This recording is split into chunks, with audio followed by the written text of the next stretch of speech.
আসসালামু আলাইকুম। আজকে খেজুরের গুড় দিয়ে সুজির চমচম তৈরি করে দেখাবো। আশা করছি আপনাদের ভালো লাগবে। আর ভালো লাগলে অবশ্যই চ্যানেলটি সাবস্ক্রাইব করে পাশে থাকবেন। খুবই মজার একটা রেসিপি, যাকে খাওয়াবেন সেই খুশি হবে।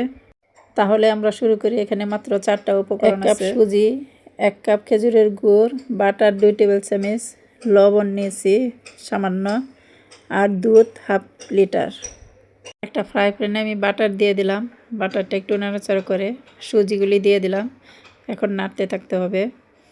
সুজিটা একদম লালচে কালার আসা পর্যন্ত ভাজতে থাকতে হবে, আর নাড়তে থাকতে হবে যাতে লেগে না যায়, পুড়ে না যায়, খেয়াল রাখতে হবে। এই তো এরকম লালচে হওয়া পর্যন্ত। পরে আমি দুধ দিয়ে দিলাম। দুধটা আমি আগের থেকে একটুখানি জাল করে নিয়েছিলাম। আমি দুধটা 2 বারে দিছি। খেয়াল রাখতে হবে যাতে সুজিটা দলা পাকিয়ে না যায়। এখন আমি লবণ দিয়ে দিলাম আর গুড় দিয়ে দিলাম। এখন ভালো করে নেড়ে চেড়ে নিতে হবে।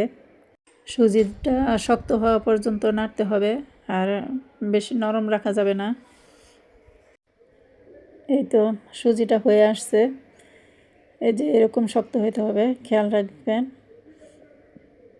এখন আমি চুলাটা অফ করে দিচ্ছি। এখন সামান্য ঠান্ডা করে আমি সামান্য ঘি দিয়ে নিছি হাতে, না হয় লেগে যেতে পারে।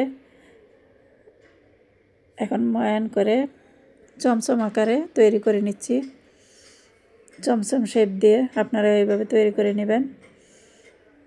কি যে মজার হয়, খালি তৈরি করবেন আর খাবেন। খুব মজার, ভালো, দারুণ একটা রেসিপি। খেজুরের গুড় দিয়ে রেসিপি, এজন্য আরও বেশি টেস্টি হয়েছে। এত টেস্টি হয়েছে। এই যে সবগুলা চমচম তৈরি করা হয়ে গেছে। এখন আমি স্টিম করে নিব। এই যে এরকম একটা চালনির মধ্যে নিয়ে আমি 5 মিনিট ভাপ করব। এখন আমি সবগুলি নিয়ে ডাইকে দিচ্ছি।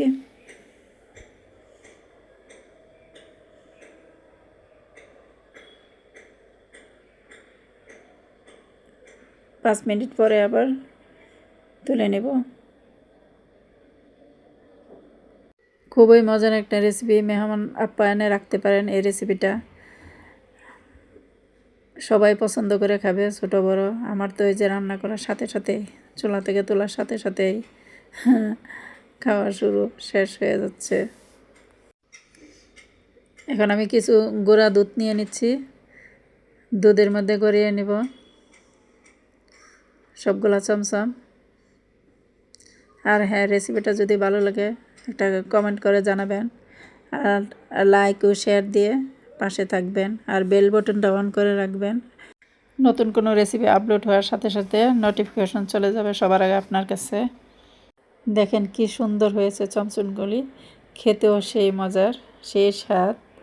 তৈরি করে অবশ্যই খাবেন, দেখবেন অনেক ভালো লাগবে। খুবই ইয়াম্মি হয়েছে। আবার দেখা হবে আপনাদের সাথে ইনশাল্লাহ নতুন কোনো রেসিপি নিয়ে। আল্লাহ হাফেজ।